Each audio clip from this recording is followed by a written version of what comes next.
Whether it makes you laugh, cry, scream, or fly, there's a song for every emotion. On this episode, we're Kelsey and Priya, and we talk about the songs that make up the soundtrack to your life. Because life is in the lyrics. Yeah.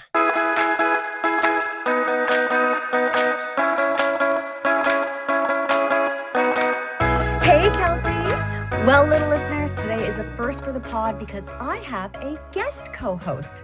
Mike was out of town, but as they say, the show must go on. So I enlisted the help of my longtime bestie, Kelsey Matheson McCord. She's a serial entrepreneur. That sounds fancy. Owner of Anamaya Resort and Retreat Center in Costa Rica. You have to go.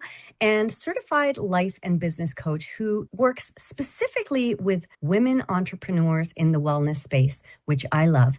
And she has great taste in music. Welcome, I dude. do. Thanks, dude. I do have great taste in music. I like that you said that. Yes, and you and Scott have paid that taste forward to your daughter, Maya. So now she Mhm. has great taste in music. She does. And she loves, as my husband and I do, who you've also had on the podcast. Mm-hmm. She loves all kinds of music and all Yeah. genres of music and And all from decades all of music. decades. Yeah. Yeah.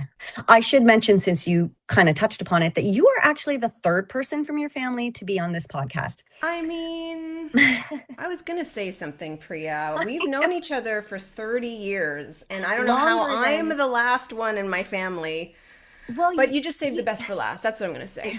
that's exactly what I was going to say. And you know why I was going to say that at the same time? Because Because we we share a share a brain. brain. We do. 100%. So we had Maya on, who's my goddaughter, after we had gone to see the Eras tour together. And then we had Scott on, who is a fabulously gifted actor, musician, so many things. And we just had him on quite recently when he was talking about being an actor, musician, and all of that. And his show From, which is currently in its deep into its fourth season and about to Mhm. start filming its fifth and final season, which is super exciting. It's crazy. And then I thought, who can I bring on as a guest co host? And of course, you were my go to. Nice. I love being your Yeah, go-to. You're my yeah, go-to in many things always, too. always, Kelsey. Okay, so our topic this week is music that makes you happy.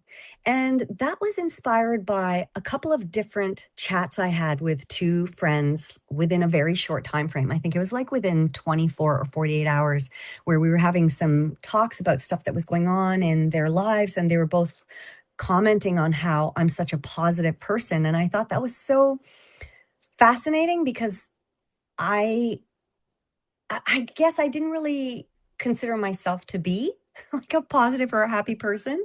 Um, and then I thought, you know what? I do feel very positive and happy these days. Hmm.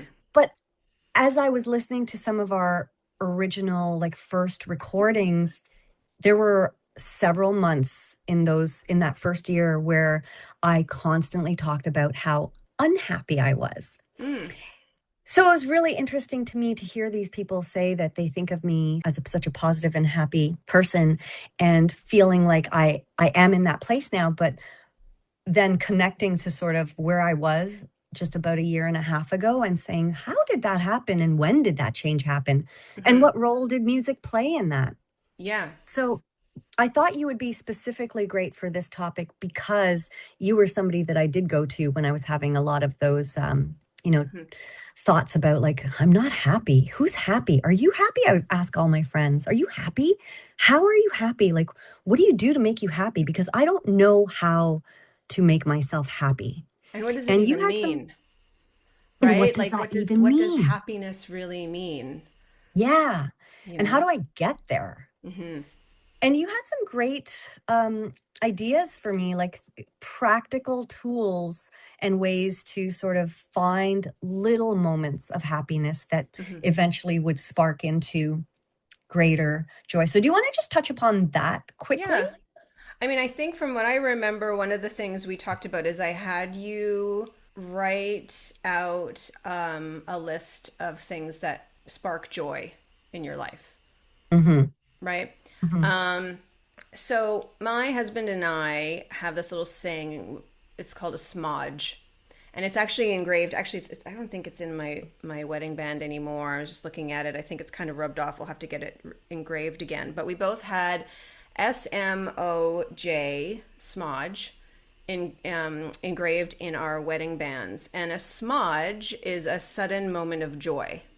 Oh, I love that. And I never knew that, Kels. Yeah, I don't talk about it much. It's kind of just something between Scotty and I. And I also think Yeah. it was a lot more like it was we talked a lot more about it I think in the beginning of our relationship, like, oh, I just had a smodge. Mm-hmm. Or I'm smodging right now. Mm-hmm. So it could be a verb, it can be, so an adjective. Yeah. Um, and so I, in all honesty, to be fully transparent, we don't say it as much as we used to. Right. But also I think in the beginning of the relationship, everything's heightened, and then, and then life, adulting happens, life takes over, and I think maybe sometimes we kind of forget, or, we just get focused on other things. But when you and I were talking back then, I said, make a list of all the things that bring you joy, Mm-hmm. and then look at that list regularly, and it could be a big thing like I'm going on a trip to Italy, or it could just be a small thing where I make my favorite tea and I sit under a tree in the backyard, or I Yeah. listen to music, or I have a dance party, or I pet my cats, or I go for a walk in nature, or I paint my toes, Or I have a donut, or like a have a really donut. indulgent Yeah. something. Yeah. And that's what I thought was so great about that piece of advice was it wasn't always like go on a trip to Italy, Hmm. um, you know, get 10 new clients for whatever I'm doing. It wasn't anything major like that. It could be partly things like that, but it was small moments of joy. I love Hmm. that, smudge. And those are things that are accessible to anybody at At any any time. time. Hmm. It could be just reaching out to that friend that you haven't talked to in a long time. And whether it's just exchanging a few text messages to let them know you're thinking of them. Because I know when I hear from a friend after a long time, it's just like, oh, hey, oh, look Hmm. at that. And that just gives you a moment of joy. And that's something you're giving to another person too. Hmm. But talking about dance parties, that's something that really got, I think, all of us through COVID, Yeah. right? Yeah. Yeah. We Yeah. used to have these Zoom dance parties Yeah, but that, it started because we would have them in real life when we would yes. hang out, right? Mhm. So we would hang out, we would be, weekends away, or hanging out with, our daughter when she was little, or whatever. You and I had epic dance parties.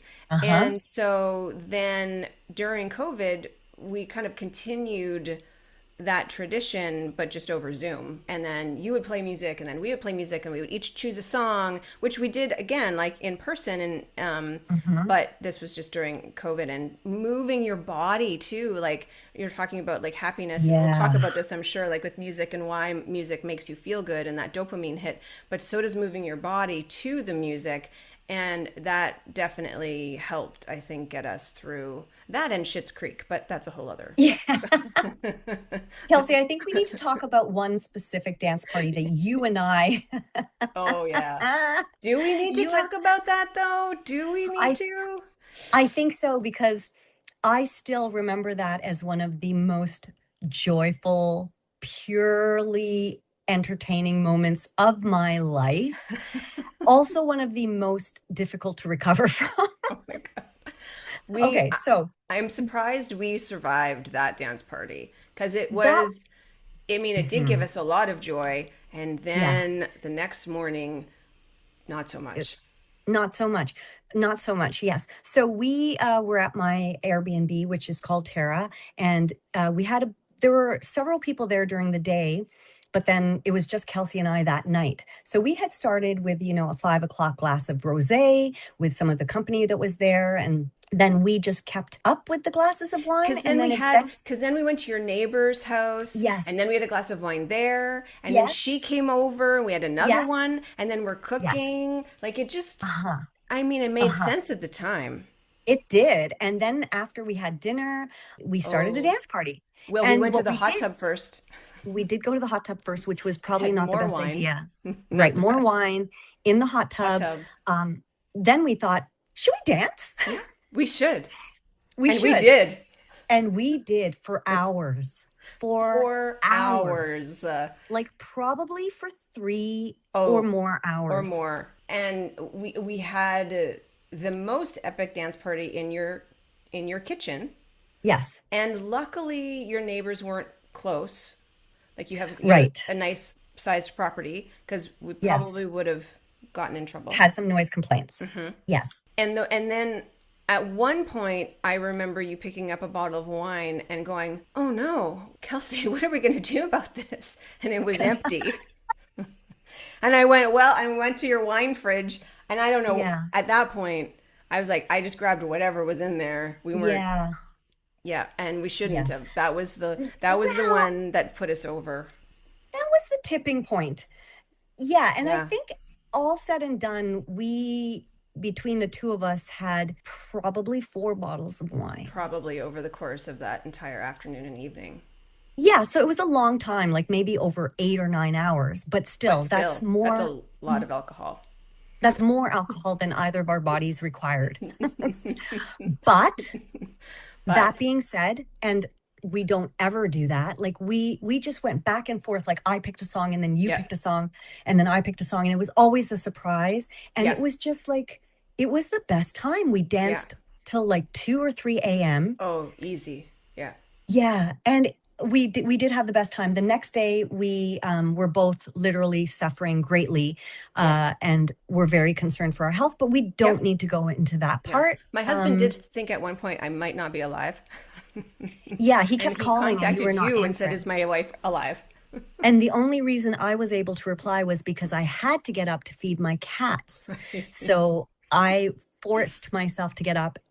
It was just the best time. And so, highly recommend the dance parties because, as you say, music and movement Yeah, helps to move these emotions through our body. yeah, So, since we're on that topic, Kels, why don't you just yeah. go into that a bit? Yeah, I mean it movement and dancing like it's not just listening to the because listening to the music will make you feel happy, will give you a dopamine hit, will like there's nostalgia involved for a lot of songs. Like there's all this science kind of behind why it makes Hmm. us certain songs make us feel so good. But with with certain songs too, like you just want to move your body. It's just automatic. And emotions are meant to move through us because it's just energy, Yeah. right? And it's just energy. They're not supposed to, energy isn't supposed to sit stagnant in our body. So when we combine music and movement, we're processing that energy and those emotions like in real time, and they're feel good emotions. Hmm. Or and sometimes like songs can make you cry, so it can help you move through like sad emotions too, right? But Yes. I think like stress can stay stuck in our bodies energetically. Anxiety loops, right? Hmm. Frustration can build. And so that's why, like, when we were dancing around your kitchen at 2 in the morning, we were processing a lot of energy. it was it was moving through us. And then the next day we were in bed for a while. But that had more to do with the wine than it did to the music. But Exactly. it's literally just you're on kind of a natural high. Yeah. And I think that's why our body will automatically just start to move when we hear a song that Hmm. we love. And a great example of that is that, and I talked about this on the podcast. So recently, I lost a very close friend, but one whom I had drifted from in the Hmm. past several years. So I got a text from his sister that he had passed away, which was a surprise, Hmm. but also not a surprise because we had kind of seen it coming. We just didn't think that it was going to happen when it did. Yeah. And when I got that news, I didn't really know how to process it. Hmm. Um, so I put on music that I Yeah. really liked, and I ended up just having my own dance party by myself in the kitchen Mm. and probably danced for about 2 hours Oh, just to just to deal with the emotions because it was a soup of emotions. yeah. It Yeah. was shock, it was sadness, obviously. It Hmm. was, in some ways, relief, Hmm. and then guilt for feeling relief. Hmm. It was so many. emotions. And I was at first paralyzed, like, oh, what do I do with this Yeah. information? Um, and then the dancing just really, really in a strange way, I guess, because it doesn't seem like it's not something that therapists just necessarily prescribe. Go and dance your emotions away. But they do say movement is Yeah. good. Go out and walk in nature. Yeah. But I think we should add the dance party to that because Yeah. it does feel good. Yeah, yeah, absolutely. Like we don't have to understand music to feel it or love it Hmm. or Hmm. right or have it process that soup of emotion. You like there's no analyzing in that moment. You're just feeling and being in touch with your body and being in touch with how you're feeling or just allowing it all to flow. The guilt, the the sadness, the relief, the all of it. Hmm. You're just allowing your body to do what it does Yeah. naturally. Like And your body's so intelligent, it already knows. And I mhm. love that you did that. That's so amazing and powerful. And, I remember my therapist when I was in regular therapy, she once mentioned to me that there is scientific evidence to show that women's bodies specifically hold emotions much longer than men's bodies. Interesting. Yeah. And yeah, and so I thought that was fascinating and freeing because Yeah. I feel like a lot of women think, "Oh my God, I'm so over emotional. Why am I still hanging on to this?" And they're so critical of themselves and how they're feeling and for how long they're feeling it. But, Yeah. that's how our bodies are made.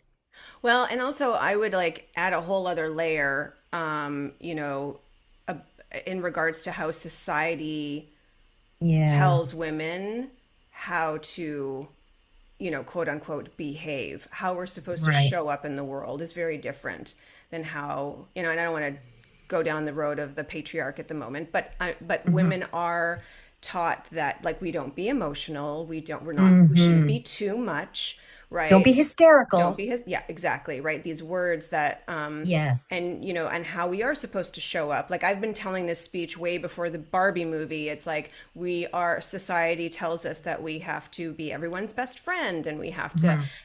have a smoking hot bod, but we can't be too sexy, and we have to be like a really good parent and then also be a Michelin star chef in the kitchen and then swing from the chandeliers in the in in the bedroom, and also have a really good career and like do all the things and have a Pinterest perfect home and all of those things, right? Like Hmm. again, that's how society basically is kind of programming women in terms of what we're how we're supposed to show up in society and in our lives. And I know intellectually we know that it's bullshit and that we Yeah. shouldn't buy into that, but there is a part of our programming that is subconscious that absolutely shows up Yeah. for us. And so I think like we do struggle with that. Because we've been groomed since Hmm. childbirth. Yeah.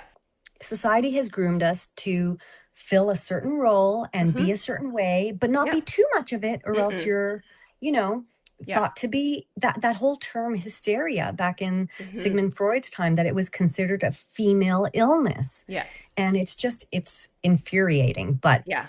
hopefully we are progressing beyond that a little bit nowadays. Yeah. Hopefully. So I read some interesting articles. Now, there's a neuroscientist, Dr. Jacob Jolich, Hmm. who said that top happy songs combine high tempo, major keys, and positive lyrics to boost mood. And according to scientific studies and polls, the song that is frequently cited as the number one happiest song is Don't Stop Me Now by Queen. Yeah. And that's specifically driven by its fast tempo, high energy, and uplifting lyrics. I Yeah. thought that was really cool that across different polls and different research, that song kind of emerges as number one. Yeah, I love that song. I love it so much. It makes me so happy. And it's true, like they also talk about the Beatles and specifically Paul McCartney. Mm, He's known for writing certain melodies that are just really easy to for your brain to latch onto. And so their music is also really powerful as well. But it's like that that tempo and the keys, right? It's Yeah. faster. It's in a major, what they call a major key. Scotty always talks about the fact that, Paul McCartney writes in major keys. He talks about that all the time. I never really understood what that meant. Mm, But it just basically means that it sounds brighter, it's more hmm. uplifting. And yeah, I love, love, love Don't Stop Me Now Yeah, it is by definitely a Queen. great song that even if you're not a fan of Queen, I feel like there are, or other artists, like there are certain songs that just they're created in a certain way, and so Yeah. your body reacts to them whether or not you like them. I mean, mind Yeah. you, there are people who, you know, if that song comes on, they'd probably be like, absolutely not, I'm not listening to this. For me, that song is Walking on Sunshine. If I hear that Yes. song, even though I like the sentiment behind it, I No. like the lyrics, I like the idea, Walking on Sunshine, but Yeah. the song itself makes me want to slap the person who Yeah. wrote it. Yeah. I mean, there are songs that make me want to throat punch people. Yeah. There are songs, we could do another episode on this, or you and Mike could do an episode on this. There are songs I never need to hear again. Yeah, And we have done episodes on that, oh and yeah, I feel like we could do several because we did one on Christmas songs that we specifically don't like. Don't get me I started know, on I Feliz know which Navidad. one. I know the first. Yes, exactly. Feliz But then I Navidad for you. realized that I might be a racist in You my might be. holiday Hmm. holiday musical choices because I also don't like the song Melikiluki Lama Oh da da yeah, the da da Hawaiian. da. Hmm. Yeah, What about Boney M? Boney M's Christmas album is one, and I also and Stevie Wonder, two of my favorite all-time Christmas albums. no, I love them. It's not that I'm racist in terms of the artist. It's I'm racist in the terms of the melodies and stuff, I think. Unconsciously, this is not something I'm consciously saying that, but I just realized when I thought these are the two songs that I don't like, I thought, wait a second, Yeah, this wait is a minute. this is not cool of me. Wait a minute. Am I Um, secretly musically racist? Who You are. knows? Well, and here's the thing is like I went through because I was looking at lists of songs that like are instant mood boosters. Of course, Don't Stop Me Now by Queen was number Hmm. one.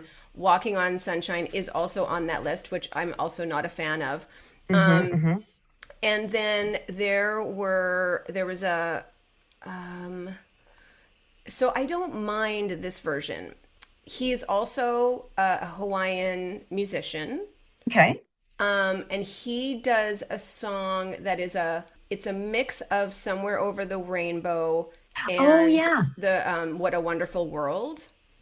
And both of those songs I never need to hear again.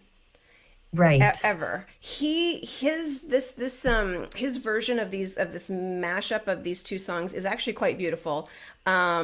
I can't remember his name, but he's a Hawaiian musician. But anyway, but those are certain things that songs that I'm like I never need to hear What a Wonderful World again, even though it's from one of my favorite movies. It was in the soundtrack of Good Morning Vietnam, and and Somewhere Over the Rainbow. I never need to hear that song again either ever.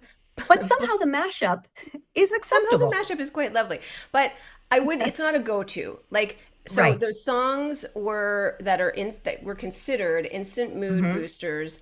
Uptown Funk by Bruno Mars. I was like, oh yeah, I Yeah. get that. Can't Stop the Feeling by Justin Timberlake. Dancing Hmm. Queen, ABBA. Hmm. And Happy by Pharrell, which I know a lot of people were like, I Yes. never need to hear that song ever again. But I have to admit, I kind of dig the Happy by Pharrell. Of course, Don't Stop Me Now, and then Feel Good specifically for an emotional reset, or Three Little Birds by Bob Marley. Oh yeah. This Somewhere Over the Rainbow mashup that I was talking about. I Got a Feeling by the Black Eyed Peas. Yeah. And Great then of song. course Don't Stop Believin', which is the anthem song Yeah. from Journey that of course everybody likes. They're saying like these are a bit more grounding. It's not just hype, but they kind of remind you that like everything's going to be okay. Yeah. Kind of A songs. funny little piece of trivia about Happy by Mm. Pharrell. Hmm. That was the eighth or ninth song that he wrote for consideration on that soundtrack. So they asked Oh, him no to write kidding. a song for the soundtrack Yeah. of Minions, I think it Yeah. was. Yeah, it was one of those. And he Yeah. Yeah, so he wrote 7 versions beforehand. And then he was like getting so frustrated because they kept saying, no, this is not quite right, not quite right. And then he was like, kind of wrote that from a place of frustration and sort of like sarcasm. And that was the song that That's hit, maybe that's why I like it.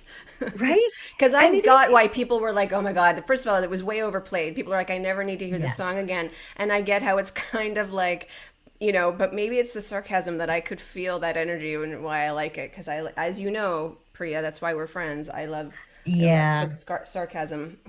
What are you trying to say? I'm not sarcastic. No, not at all. Not at all. How dare you? It's our Gen Oh, X. It's our Gen X qualities. that's right. Yeah, we love talking about how the generations handle different issues and Yeah, emotions. Is quite thousand funny. percent.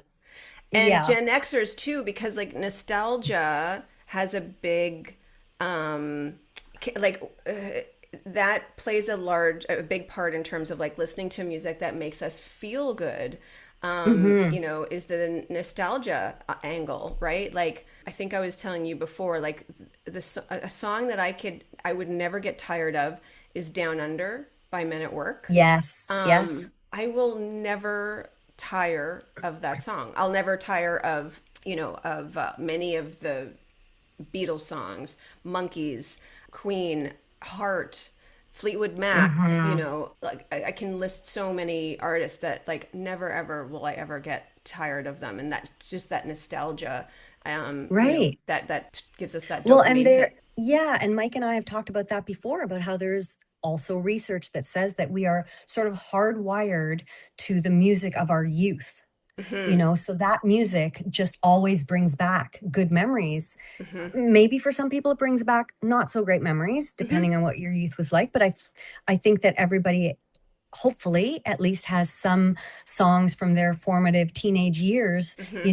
that they whenever they hear them it just takes them back to a good place. Hmm. So that is something that I definitely, whenever I hear a song from the 80s, especially one that's not played often on the radio, Yeah. Yeah. it's just like, oh my God, that song. And how do I have those lyrics in my In my brain head somewhere. when I can't remember? Like, I was just thinking to myself, like, what did I do last night? Yeah. What did I do? And I was like, oh, yes, I had a very full night. I actually was out. I went to, a tempo game, like Toronto Tempo's game. I did something very exciting and new, but I can't remember that Yeah. 12 hours after the fact, Yeah. But then a song will come on and you're like, how do I know every single lyric to every this lyric. song? Our brains are amazing. Yeah. Okay, so one other thing I wanted to touch upon was COVID and Mm-hmm. how that impacted, our, first of all, our happiness at Mm-hmm. that time, and Mm-hmm. also what we consider happiness to mean. Mm-hmm. Because I know for me, that changed a lot. Yeah. I think previously I thought, well, success and like reaching a certain stage of my Yeah. career and money, like having a certain amount of money in my bank account, or, having like an insane amount of money in my bank account so I Yeah. could do all the things I've ever dreamed of. I could go on all the vacations. I Yeah. could, buy all the great houses, have a house in 3 different countries. Like I used to think those were the measures of happiness. Yeah. And that all kind of Yeah. changed drastically during COVID. Yeah. Yeah. So, Yeah. how did that change what happiness meant for you? Well, so I think that's a great question because one of the things that I talk a lot about is that the whole pursuit of happiness idea Mm, is quite shackling. Like it doesn't hmm. actually serve us because it's the idea of like we're always on this pursuit of happiness means like then we're not right now. Like we can't be in this moment, in the present moment, right? And I think part of, understanding what makes us happy is also what doesn't. And so Right. right and then I think all when you're shut down by something like COVID and you take yourself everywhere you go, but now you're really like you're basically shut in, all the other Hmm. distractions in life, all the other things, like we're kind of forced to look at ourselves and look at like what do we want in this life, what is Yeah. happiness, right? And so I think a lot of us Yes. were redefining happiness from something like a future based idea of Yeah. like, I want the money, I want the house, I want the car, I want the career, I want the clients, I want the promotion, I want the whatever, I want the trip. Um, all of the things like this is going to make me happy. When I achieve X, Y, and Z, then I will be Hmm. happy. And what we've found and what science has shown us in history is like when you get the X, Y, and Z, sure, you might have that feel good moment for a moment, for a second, but then Yeah. like you take yourself everywhere you go. So then you're like, oh, well, now what? Like it's Hmm. really about being happy in the present and not like, Right. so it's not a future based thing. I will be happy when. It's like, how can I be happy now? And so if happiness is a choice, so is suffering, Right. Yep. right? And so I think like but It's a again, very it's, Buddhist, oh yeah, I very guess it, Buddhist, yeah. right? And Hmm. I mean, I didn't make that up. It's a, I've heard that, I've heard that quote many times. I don't know where it originated, but like so I think it's so many of us, and again, our society, I think, has us linking happiness to achievement and money or travel or some ideal version of life. And then, kind of COVID stripped all of those things away. And so we had to measure like our sudden moments of joy or our small moments of joy. If happiness is a choice, how can I cultivate that for myself in this moment when I can't see my friends, I can't travel, the world is uncertain. For me and my husband, we weren't bringing in any income. Hmm. So it's like, then we're going to look at our peace of mind. We're going to look at our health. We're going to look at our connection. It's so many Zooms during COVID, but it allowed us to, like our dance parties, it allowed us to connect and just to stay Hmm. connected. Luckily, we had that technology during COVID, right? Yeah. So it's just, I think for me personally, it showed me that happiness is less about a perfect life and more about feeling or making the choice to feel happy in that moment, but also to feel the not happy moments, to feel the sadness, to feel the fear, to Yes. to Yes. feel the anxiety and the stress. That is a part of who we are as well, and that holds just as much wisdom as the happiness does. And it's harder to get to the happiness if we're shut, like, because we think we're happy, like if we're shoving down those emotions or we're numbing out with you know wine or bag of chips or shopping or whatever we use to, or work Hmm. to numb out, because we're like, I have to be happy, I have to be happy. I don't want to feel this way, I don't want to feel this way. Yeah. Then the bag of chips is going to feel good in the moment, but then afterwards you're going to feel like crap. Your body isn't going to be as healthy as you want. Those feelings don't go away, they still come up, right? Right. So when you had the dance party after your friend passed away and just like allowed all those emotions to process in your body, that you weren't numbing out, you were allowing them Yeah. to process. And I think like we have to feel those emotions that aren't necessarily happy in our body to help process them, to help them move through, to then be able to really feel into the moments of happiness or joy. Yeah, and that's kind of something I say now to friends when they are really going through a very hard time is you got to move your body. You Yeah. got to move your body. Whether, you may not be the person who does a dance party. Maybe that's not your thing, Yeah. but you could just put on some music and go for a walk. Just be outside, be in nature, just Yeah. get out of your little place where you're wallowing Yeah. in that emotion because you need to feel it like you You have say. to You feel it. cannot try to just push it aside because Yeah. that just builds up. Yeah. And there will come a tipping point when all your Yeah. repressed emotions come spilling forth, 100%. and it's not going to be good. It's not going to come No. out in a good way. No. No. So Absolutely. just get out of your surrounding where you feel so comfortable and where you're kind of able to just stay still and kind of really just succumb to the Mhm. feeling. Get out, move, listen to Yeah. music that you really love. Like, and that's the thing, like, listen to the music that you love. You don't, Mhm. like, we all have artists or albums or specific songs that just make us feel good or sad or Mhm. so many emotions. And if you need to feel Mhm. sad, put on the songs that will allow you to feel It feels sad sad. and get Mhm. that out. It's not Yeah. always about trying to say, oh, I'm feeling sad, but I want to feel happy. So I'm going to listen to these songs to make me happy. Hmm. No, it's like, okay, I really need to get these emotions out. But like, for example, with my friend's passing, I didn't cry because I Hmm. was just like, I don't even know what I'm feeling right now. Yeah. I'm feeling so many things and I don't know which emotion wants to Yeah. express first. So I just need to Yeah. let this soup figure itself out. And that's why Yeah. for me, a dance party was good. Yeah. Yeah, but when I do want to cry, I know the songs that will make me cry, Right. and I Hmm. know the emotions that are in certain songs that will get it out for me if Hmm. if my own body won't allow it to Sure. happen naturally. Yeah. Because sometimes you want to cry, but you're blocking it Yeah. internally, right? Yeah. So it's not about, this is not to just say that, hey, no matter what situation you're in, no matter what's Yeah. going on in your life, just put on a song and you'll be happy. Yeah. We're not trying to say that, right? Yeah. We're just saying that music can be a conduit to Hmm. feeling whatever emotion you need to feel. But if you need and want to shift to happy, then find the artists and songs that Yeah. really do that for you. Yeah.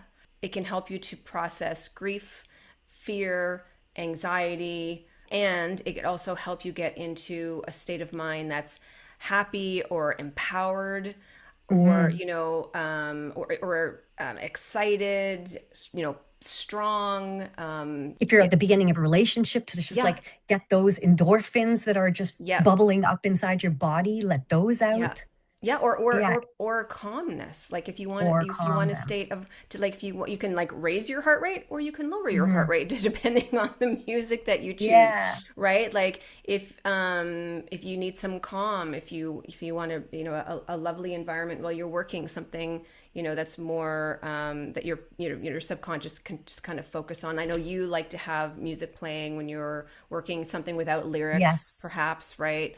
Yep. Whether that's like kind of a spa or more meditative style of music or, jazz or, Hmm. whatever that is that maybe, you just have playing in the background based on the state that you want to cultivate for yourself. Music is a really great way to do that. Yeah, and not to say that it's the only way, obviously, because Sure. again, when I look at the evolution of my sort of path to happiness over the last closing in on 2 years now, because that's when we started the podcast. So that's when I've been able to. It's weird having like a digital record of Uh-huh. myself, Yeah. and sort of being able to revisit my life over 18 months is a very trippy thing. Yeah. But I did notice that there were several factors that contributed to my current state of feeling just very content with life. Uh-huh. At the beginning, I was always very sad and sort of lamenting that I didn't have a life partner, Right. that Mm-hmm. I didn't have a romantic partner. Mm-hmm. And it was something I really, really like, that my soul really longed for.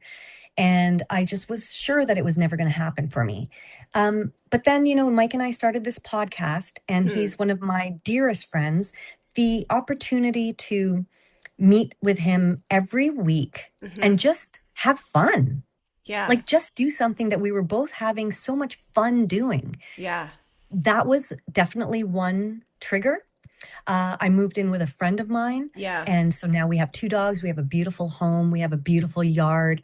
Mm-hmm. Like we get along, our dogs get along. It's Yeah. just, there's connection. And Yeah. so for me, so not for everybody, for me, what I think I was actually missing was not necessarily a romantic partner, Mm-hmm. but it was just the connection to people I Yeah. love, Yeah, And so that now, community, that connection, that comfort. I yeah. mean, we're just even like humans need connection. Hmm. And in my eye, I see it all the time because we think with our technology we're the most connected, generation, and like, but we're actually the most disconnected in so many ways. COVID definitely did not help that with that. And now, when people come and spend a week at Anamaya for a wellness retreat, oh my gosh, you can just see the instant bonds that are created, that connection that's developed, and they become like lifelong Facebook friends, or they're thinking about, okay, we're going to do a reunion retreat next year. Yeah. Like just being in connection, and now you have that in a consistent way that you didn't Yes. have before, which is Yeah. super, super powerful. So it's the connections and it's also the hobby. So Mm. Well, it last brings you winter, joy, I'm right? Like it brings you, absolutely. yeah, Last winter, I expressed to, my roommate Danielle, I was like, I'm going to really hygge it up. And hygge is the Danish art of sort of like coziness and contentedness. yeah, And so I looked into that, and there are ways that country, which spends so much time in winter in cold yeah, weather, but yeah. it is always amongst the top 3 happiest nations in the world. Love And that. that is because they focus on community. They Yeah, focus on hobbies, like finding a hobby, something you truly enjoy doing. And they yeah. focus on other things during the winter months, like creating warm, cozy lighting, Hmm. having comfortable throws and pillows so that your home space feels very warm, bringing the outside in. So Hmm. having like plants and wood and other natural materials in your home to make you feel connected to the Yeah, outside world, even when you're stuck inside. yeah, So I did a lot of that in the winter. And the reason I bring that up is because the podcast is a hobby. It's yeah. definitely a hobby. It's not something we're doing to become millionaires, but it brings so much joy. So Hmm. I would say to people listening that finding a hobby that you love, Yeah, whether it's knitting or yeah, playing pickleball or mahjong, which is the new craze, just find a hobby. yeah, yeah, Yeah. yeah. I think that that's important because your brain looks forward to it, right? And then it can help kind of regulate your nervous system, right? Because it's something that you really enjoy and Hmm.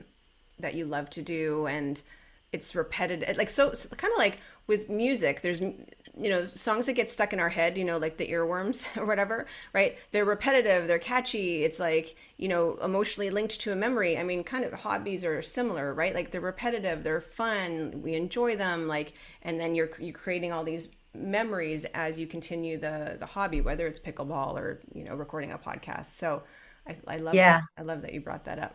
Yeah. So Yeah. let's just end off with some of our favorite songs. I know you mentioned some of them. We might go over those again because we sort of just briefly touched on them, but maybe you can pick 2 or 3 and tell us why they're your favorite. Oh, that's a good And question and a hard one too. yeah, well, you think about that because I put Okay. you on the spot. But I will talk about a few of mine. So I have Okay. sort of 3 songs that I listed here. One Okay. is Summer of '69 by Brian Adams, good old Mm-hmm. Canuck. Good And old I Canadian think that boy. great Canadian boy. Interestingly, I'm going to see his concert this summer in London, Ontario, with your daughter, my goddaughter Maya, Yeah. because she called me out of the blue last winter and she was like, Auntie Priya, do you just want to ask you a question? And then she said that she had become a fan of Brian Adams and he's Yeah. coming to the area and would I go see him with her? And I was like, first of all, how did you discover him? Yeah, Like I know, where? right? I He still doesn't, don't know. She's it's like, just "Do you guys have you fascinating. guys ever heard of Brian Adams?" We're like, soundtrack to our childhood, my love. Yes. Exactly. So, and that's exactly why that song, Summer of '69, always Yeah. gets me. It just takes me right back. I know every word. I have sung that song so many times in karaoke. Yeah. Anytime it does get airplay, it just makes me so happy. Yeah. And Yeah. I'm always singing and dancing when that comes on. So that Yeah. song is just a very nostalgic connector to my youth. It's like a Yeah. direct line to the me from, my teenage years, Yeah. if if you can kind of like think back to, yeah, what was I like as a teenager listening to the song? So I sort of always love that when it comes on. Yeah. So good. Another one that I've talked about on the podcast several times is Long Live by Taylor Swift. Mm. And this is for me a very visceral memory and a habit that I have. And it involves my dog, Kaya. Mm. So the Oh first yeah. time I took her to the island, we were walking along the boardwalk. It was a beautiful sunny day. And I just happened to be listening to Taylor Swift, and that song came on. And so every time I take her to the island, I always play that song. Yeah. It's kind of become our song. And so even in the winter, when I hear it, it takes me to the summertime, walking on the boardwalk, Kaya off leash, just enjoying and smelling the sun shining on my face and just feeling so happy. Yeah. So Yeah. that kind of just takes me to a very visceral Hmm. memory Sense with, memory. Yeah. yeah, with Yeah. with my little Kaya. Yeah. And then the final song is Pink Pony Club by Chapel Roan. And that song, I don't know if you're familiar with it, Kels. I ish Yeah. because for I'm Priya knows like you know more about the, I would say, like top 40, or what's, I don't even know, do they even call it top 40 anymore, like just more Mm. of like what the current hits Current hits and are. stuff. Yeah. Yeah. I'm not, even though I have a 16-year-old, I'm not as up to date on all of that, but and what I am up to date on, it's probably because of you and her. Well, I think that's because in my soul, I have halted at the age of 16. Right. So, so I'm always just listening to new stuff that comes on. But Yeah. the one of the lyrics that stands out for me from that song is like she sings, "I've heard that there's a special place where boys and girls can all be queens every single day." And Mm. I just love how it's just about everyone feeling welcome to be who Hmm. they are and to express themselves freely in the same space with no judgment and Mm. just everyone accepting them. Hmm. And to me, that is a sentiment that can make me cry if I think Hmm. about it, Yep. because I think the whole world should be like that. And the fact Thousand that it's percent. not like that makes me so sad. And Yeah. so when I hear that song, it just it just makes me really happy to think Yeah. that there are places where everyone can feel Yeah. happy to and free to be themselves. Yeah. Yeah.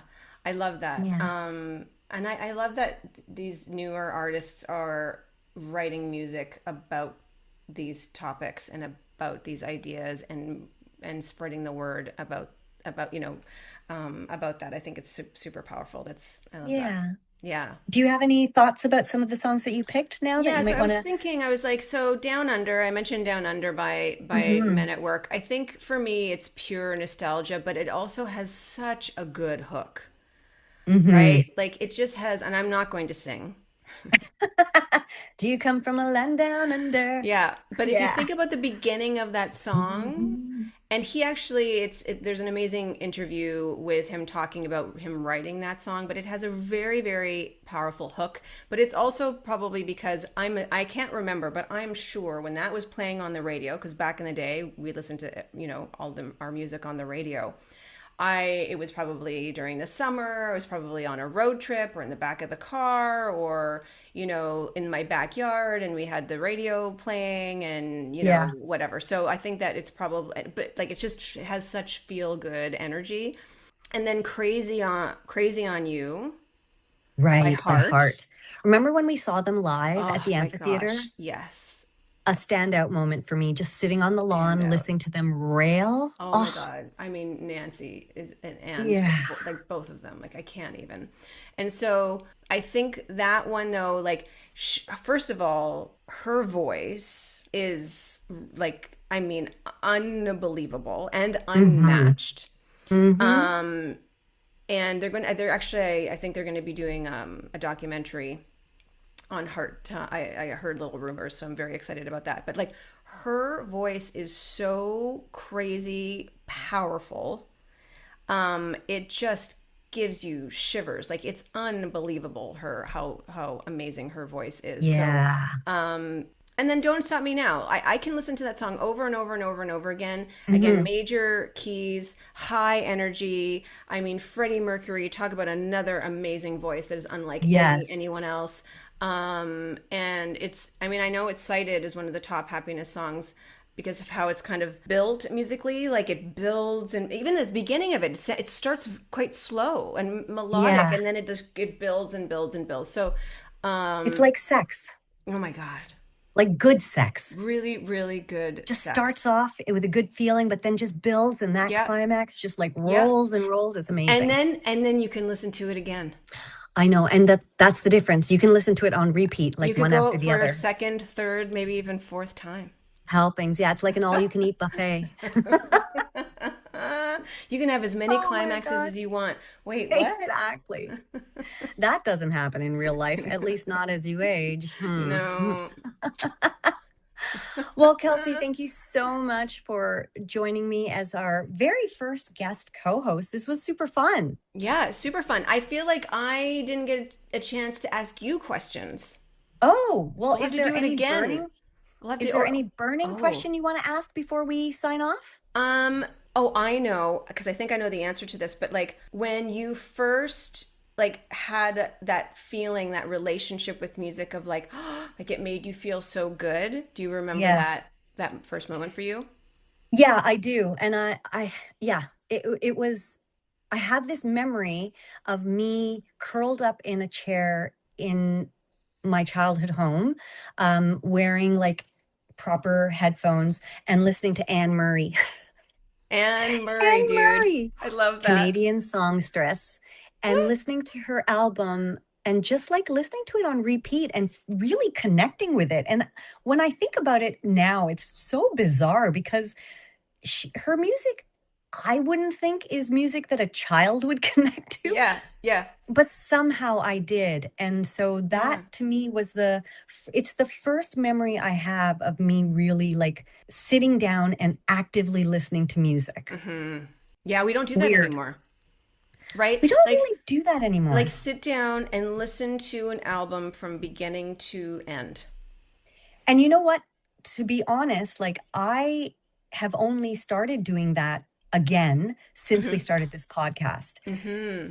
because I would like listen to the songs that came out as singles and then but that's all I listened to. So Yeah, now when there's a new album from an artist that I like, or if I've heard a song from an artist, I'm like, oh, this is a artist I've never heard of, but I like this song. I yeah, will go listen to their album and I'll give it a chance enough to listen to it, usually twice through, to yeah, get a feel for the songs, because it's yeah. hard when you hear a song once. You can be It's very yeah, dismissive. 100%. And also like because I know like because Scott has now produced I think 3 albums. Mm. There's a journey that the artist takes you on. Like they Yeah. pick which is the first song out of the gate, Yes. then what are we going to go to? There's a playlist involved, like a playlist at a concert. There's a playlist that's involved in putting them in order on that album. So Right. they're taking you through a journey. And I remember with Scott's latest album, which I know you guys talked about, Yeah. him and his partner Rod were thinking of how they were going to organize and in what order the songs were going to be for the album. And I just remember thinking, oh, it's such a shame nobody listens to, or not nobody, but few people listen to an album in that way. Even if we have Yeah. an album on Spotify, it's sometimes it's even then it's on shuffle. Like we're Right. not really consciously thinking of the journey that the artist is taking on us on from the one song and then into the next, into the next, and into the next.